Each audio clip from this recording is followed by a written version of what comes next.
In the silent dance between desire and power, there exists a truth so profound that it has remained hidden in plain sight for centuries.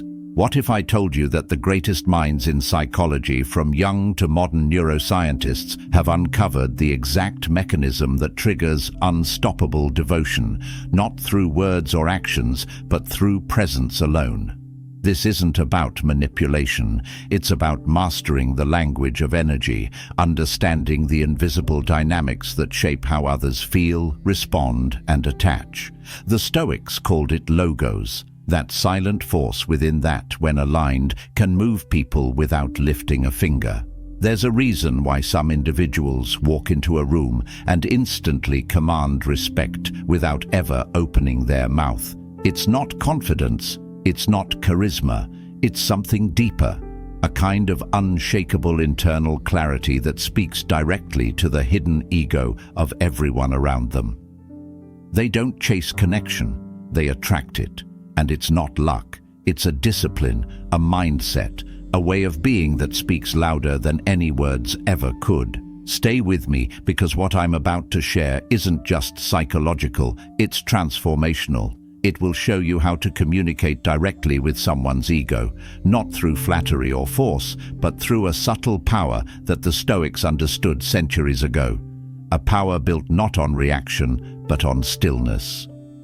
If these conversations speak to something real in you, something grounded in truth, philosophy, and inner growth, consider subscribing. It's a small gesture, but it helps us reach more minds like yours, and it quietly signals that you're walking this path with intention. Do you know why rejection hurts so much? It's not because we're denied something we wanted.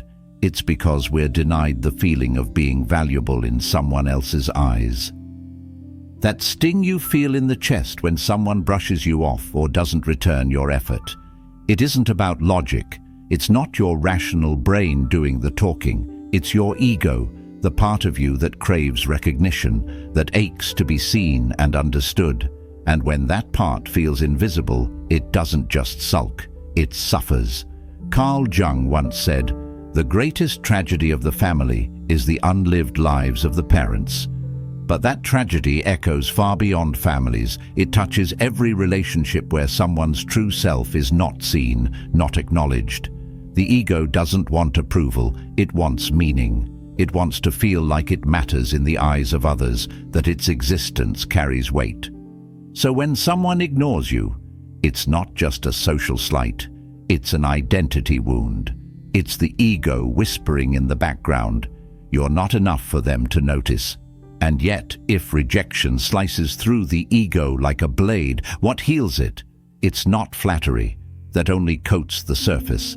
Not praise either, because praise without truth feels empty. What actually heals is reflection, not in the mirror, but in the eyes of someone who sees what you could be, what you haven't even fully realized in yourself. Aristotle taught that knowing yourself is the beginning of all wisdom, but sometimes you need someone else to hold the mirror steady before you even begin to look. Think about it. When someone tells you that you're good, it feels nice. But when someone says, "I see more in you than you're showing," something stirs. A quiet fire lights up in the soul. That moment doesn't just validate, it challenges. And in that challenge, the ego begins to shift, not because it's been coddled, but because it's been awakened.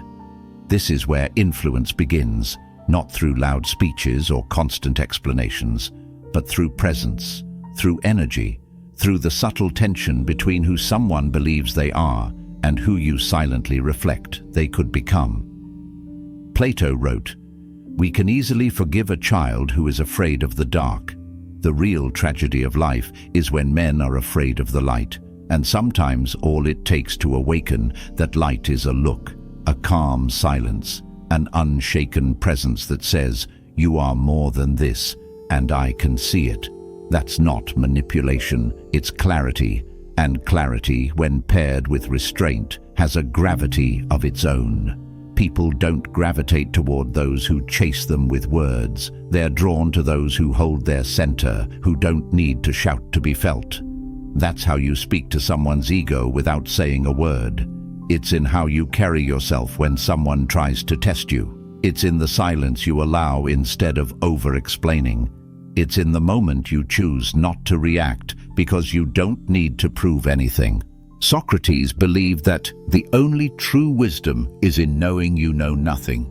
And in that humility, that internal stillness, there's immense power. Because when you don't try to dominate a conversation, you give others the space to meet themselves. And that's when their ego starts listening. It listens when it feels subtly challenged, not attacked, but invited to rise. It listens when it senses mystery. Not games, but grounded mystery, the kind that doesn't offer everything up front, the kind that lets someone feel the pull of curiosity. Again, in a world addicted to instant validation, your refusal to over-disclose becomes sacred. Your boundaries become signals, and your presence becomes the message. So, the next time someone pulls away or underestimates you, ask yourself, what are you reflecting? Are you mirroring back your own need for approval? Or are you calmly holding space, showing that you are already full, already whole? That silent assurance, it speaks louder than any defense. The ego doesn't respond to noise, it responds to weight, not heavy in emotion, but heavy in meaning. When you stand in your truth, when you look at someone and see not what they are, but what they're hiding from, you speak to the oldest part of their soul, the part that just wants to be seen and shaped, not praised for standing still. So what does it look like to speak to the ego without words? It's subtle, quiet, almost invisible to anyone not paying attention. But those who feel it deeply. Picture yourself walking into a room. You don't speak, you don't force a smile. You're not trying to prove anything, yet something in the atmosphere shifts. The air feels heavier, but not in a burdensome way. More like gravity, not because of status or appearance or charm, but because you carry yourself like someone who needs nothing from anyone in that room. And in a world full of people trying to be liked, that kind of presence feels like thunder in silence. Carl Jung once said, "The privilege of a lifetime is to become who you truly are."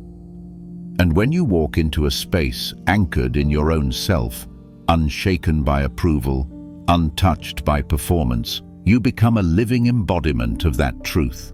You don't mirror back what others want to see. You reflect back something more uncomfortable and more real. Their own gaps, their unresolved desires, the places they've settled.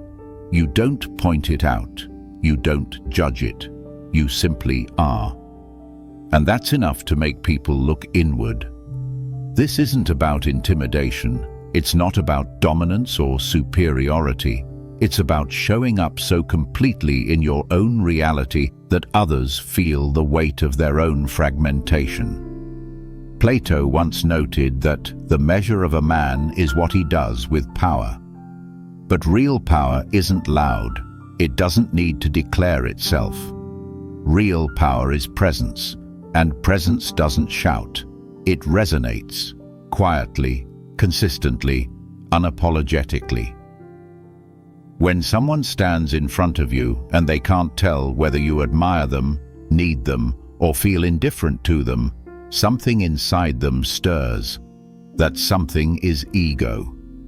It starts to search, to wonder, to grasp for meaning in the silence. And that grasping, that's influence. Not because you told them what to think or feel, but because you made them feel themselves more clearly. The most magnetic people are often the ones who leave space for others to project, not out of manipulation, but out of stillness. They let others reveal themselves, not by prompting, but by simply being. And that's the paradox. You speak to the ego not by filling the silence, but by letting it stretch. Because in that space, people hear things they usually avoid, their own self-doubt, their craving for validation, their unspoken need to prove. Socrates believed that the unexamined life is not worth living. And when you refuse to play the usual social games, you hold up a kind of mirror that forces others to examine themselves, if only for a moment. They may not like what they see, but they won't forget it. And they won't forget you, not because you dazzled them, but because your energy called something out of them they weren't ready to face. That's the secret of speaking to someone's ego without a word. It's not about technique, it's about the truth you carry. If you're centered, grounded, and unattached to outcomes, people feel it. And the ego, which thrives on comparison, competition, and performance, suddenly finds itself out of balance, not in crisis, but in curiosity. And in that curiosity, you've already started the transformation. You didn't push them, you didn't demand anything, you just made them aware. And awareness is the first step toward anything meaningful. That's influence in its purest form, not control, but awakening. And the most powerful part, you never had to say a thing. Consider this for a moment. There are people you meet, rare ones, who never ask for explanations, yet something about them makes you want to explain yourself anyway. Not out of guilt, not out of fear, but out of a strange pull to be fully seen, to be understood beyond the surface. They don't flatter, they don't demand your attention. They just hold a kind of quiet standard that makes you want to rise to meet it. And without saying a word, they speak directly to your ego. That's not manipulation, that's sacred tension, the unspoken space between who you are and who you know you could be. When someone holds that space without trying to close it, it does something to you. It nudges your ego in the most unexpected way, not by soothing it with compliments, but by silently suggesting that you're still unfinished. Carl Jung once said, "Your vision will become clear only when you look into your heart. Who looks outside dreams, who looks inside awakes." And these kinds of people, without knowing it, help you look inward, whether you're ready to or not. The most powerful communicators, the ones who leave an imprint long after the conversation ends, don't try to make you feel comfortable. They make you feel challenged in the best way. They awaken something in you that was asleep, not by pointing out what's wrong with you, but by letting you feel in their presence what's missing. The ego is fragile, yes, but it's also hungry. It craves recognition, but more than that, it craves meaning. And when someone silently reflects your potential back to you, your ego doesn't feel attacked, it feels seen, even stirred. Plato once said, "We are what we repeatedly do." Excellence then is not an act, but a habit. And the ones who truly speak to your ego without speaking at all, they make you want to build that habit of excellence, not for their approval, but to align with the version of yourself you glimpse in their presence. That's the difference between temporary motivation and lasting transformation. There's a big gap between someone who tells you you're doing great and someone who simply looks at you with a knowing kind of stillness, a look that quietly says, "You're capable of more." The first boosts your mood, the second shifts your identity. Because deep down, we all know where we're holding back, where we're playing small. And when someone sees beyond that without trying to fix it, the ego doesn't shrink, it stretches. That's the magic of sacred tension. It doesn't push, it doesn't pull, it holds. And in that holding, you start to rise, not to impress, but to become. Socrates believed that the secret of change is to focus all your energy not on fighting the old, but on building the new. And in the presence of someone who doesn't hand you easy praise, you begin to sense what the new might be. You feel called to step into something more. Not because they asked you to, but because their silence made the noise inside you louder.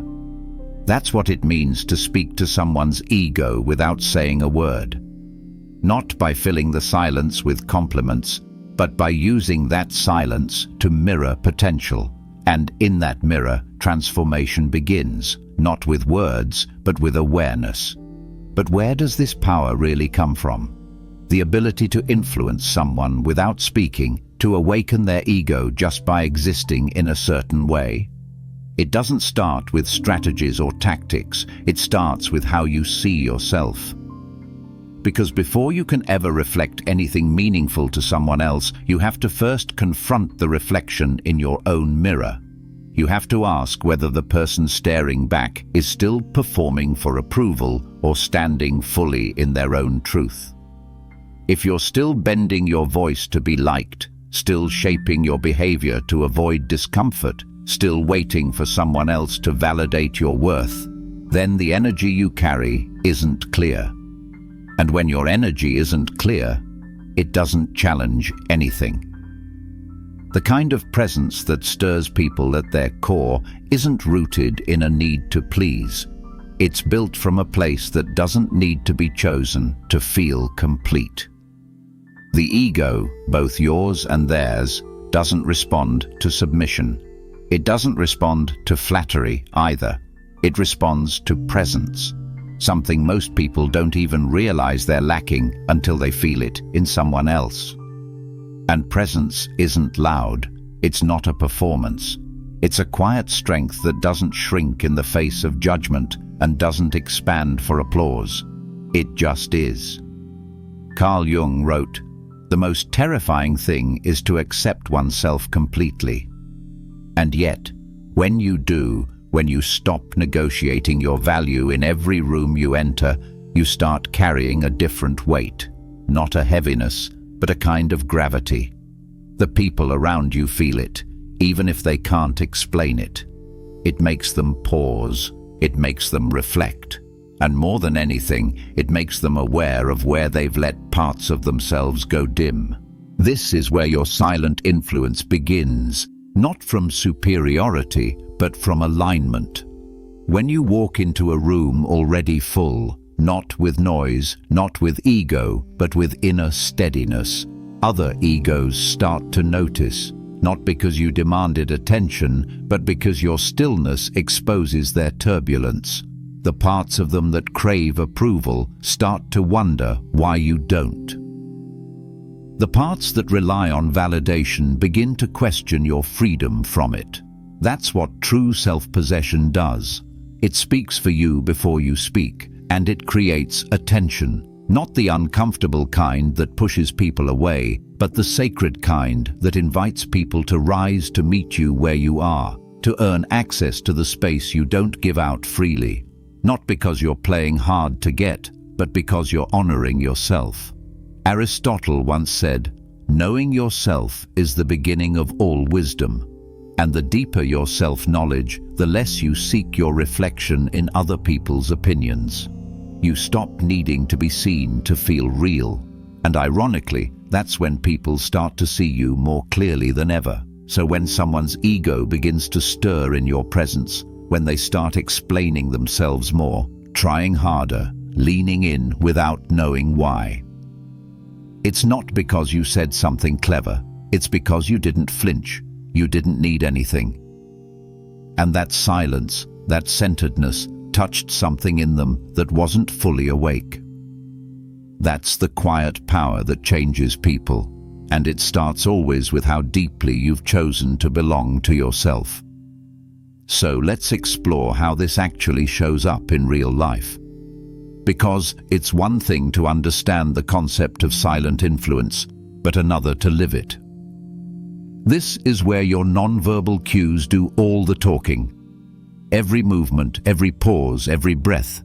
It either reinforces your inner stability or reveals your need for validation. And people feel that, even if they don't realize they're feeling it. Start with the eyes. They're not just windows to the soul, they're mirrors of your self-possession. When your gaze is steady, not intense but relaxed and grounded, it signals something important, that you're present. You're not seeking approval, you're not trying to measure someone's reaction to you in real time. You're simply observing, comfortable with what you see, and not afraid to be seen yourself. On the other hand, eyes that dart, glance down, or look past someone suggest inner noise, a lack of clarity, and the ego in front of you picks up on that. Then there's the silence. Most people rush to fill every quiet moment because silence feels awkward, vulnerable. But when you become someone who lets silence breathe, you communicate power, not dominance, presence. Plato once said, "Wise men speak because they have something to say, fools because they have to say something." When you're okay with letting words land and letting pauses stretch, you show that you're not performing. You're allowing the moment to settle, and that's rare. Now, think about your boundaries, not the ones you talk about, the ones you live. Do you give your time and attention freely to anyone who asks?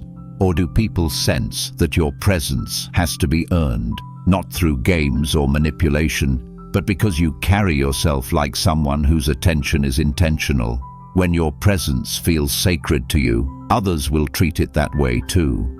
These simple, silent signals speak directly to the ego of the person in front of you. Because their ego is scanning constantly, it's looking for cues, it's silently asking, do I impress you? Do I matter to you? Should I try harder? Am I being seen or just watched? And here's where everything shifts.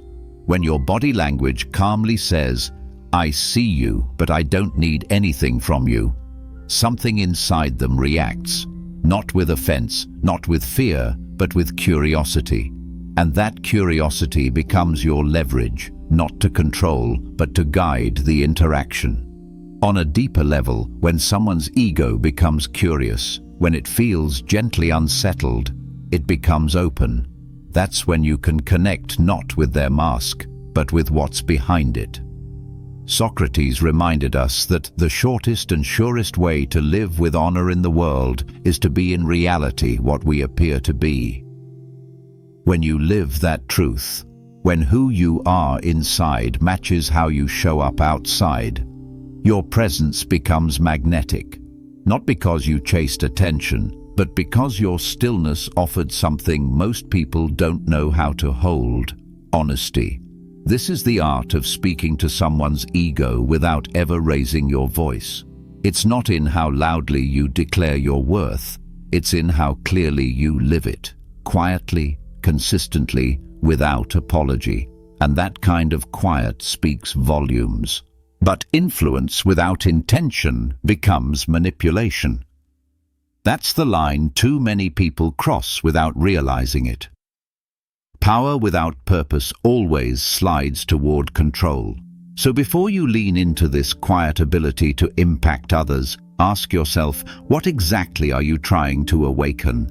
Not in them, in yourself, in the space between you both. Because this isn't about creating obsession. It's not about pulling strings, making someone chase you, or getting them hooked on your energy. That's shallow. That's short-lived.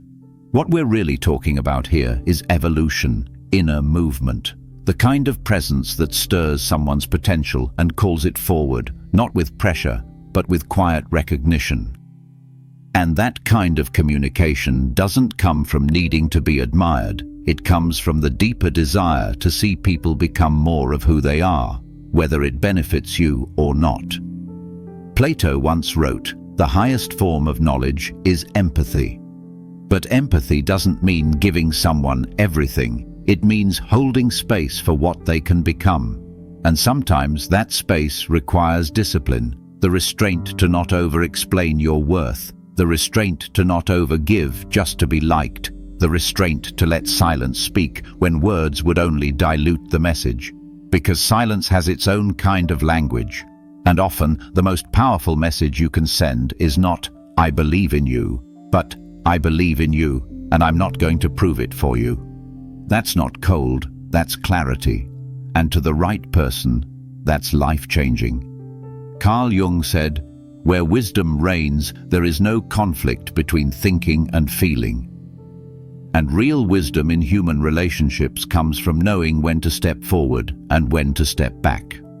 Most people think love or respect or trust is proven by how much you do. But sometimes the deepest respect is shown by what you don't do. You don't rush to fix. You don't rescue someone from the discomfort that might actually change them. You don't hand them an answer when they've barely begun to ask the right question. You simply hold your ground, firm, compassionate, clear.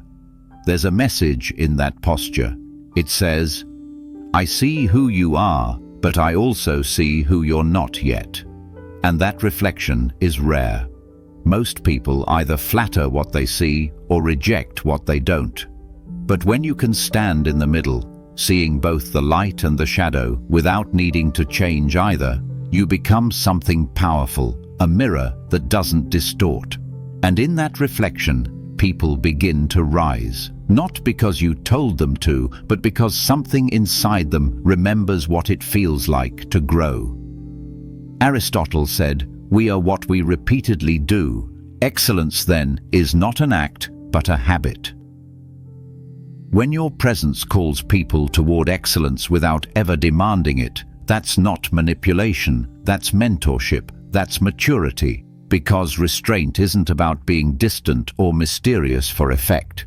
It's about trusting that not everything needs to be said, that sometimes the space you leave between your words is the very place someone else finds their voice. And when you learn to offer that kind of space, not for silence, but for self-realization, you're no longer influencing someone for your benefit. You're influencing them toward their own expansion. And that, in its truest form, is sacred. Let me tell you something. Most people never hear. The ego isn't evil. It's wounded. It's been shaped by every moment we weren't enough, by every time we were overlooked, dismissed, or made to feel small.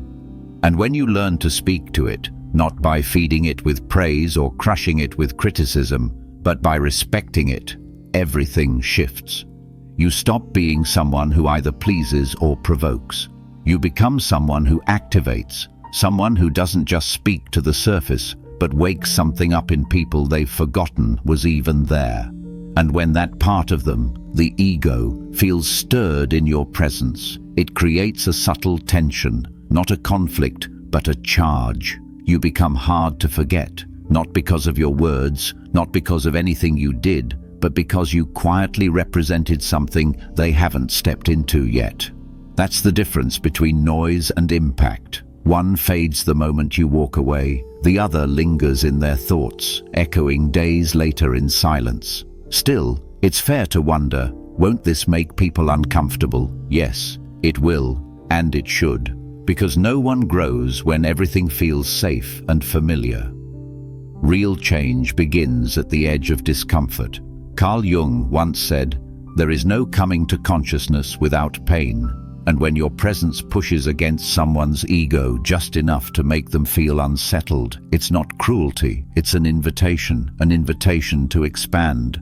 The people who grow the most from being around you will often be the ones who feel something shift the moment you enter the room. Not fear, not jealousy, just a sacred kind of discomfort, like their ego suddenly realizing it's not being entertained, but confronted. Not in anger, but in truth. That's the essence of power, not dominance, not volume, but gravity. A quiet weight that doesn't bend to be liked or reshape itself for approval. That's why some people stay in your mind long after they're gone. It wasn't what they said, it was what they stirred. They spoke to a deeper part of you without even needing to speak. And that kind of presence, it leaves a mark. But here's the paradox most people miss. The more you try to manufacture this kind of presence, the more it slips away, because it can't be forced, it can't be faked. Real presence doesn't come from effort, it comes from alignment. Plato wrote, "The first and best victory is to conquer yourself." And that's where it begins, not with performance, but with self-mastery. When you stop chasing acknowledgement, when you stop trying to prove your worth, you begin to build a foundation inside yourself that can't be shaken. It happens quietly, slowly, in moments no one else sees. But that's where the real work lives. When you finally look at yourself without distortion or demand and realize that your value was never something you had to earn, it simply is. Only from that place can you reflect back into the world something that others feel as power, a grounded presence. And ironically, to speak to someone else's ego, you have to silence your own need to be heard, because it's in that inner stillness that real impact begins. So how do you start this shift? Not by analyzing others, not by reading more signals or studying more tactics. You begin by turning your attention inward. Start watching the small ways you give your power away. The moments when you laugh at something that didn't deserve it, when you agree to something you didn't feel aligned with, when you explain yourself too much, hoping they'll understand, when really, silence would have spoken more clearly. Every time you choose presence over performance, you train something inside you. You create a new rhythm, a new energy, one that doesn't chase, doesn't beg, doesn't try to impress. It simply is. And in a world full of noise, that kind of stillness becomes unforgettable. Because the truth is, people don't remember those who demand attention. They remember those who shift the atmosphere, those who speak to their ego, not by challenging it with words, but by carrying a presence that invites it to rise. That's how you shape reality, quietly, steadily, without saying a word. The most powerful voice in the room is often the one that doesn't speak, but still shifts everything. When you carry that kind of presence, you don't just walk through the world, you change it, quietly, completely. If today's message stirred something in you, stay with that feeling and take it deeper by watching one of the videos waiting for you on screen. Thank you for being a part of Stoic Journal, where stillness becomes strength and insight becomes action. Until next time, stay grounded, stay true, and let your silence speak.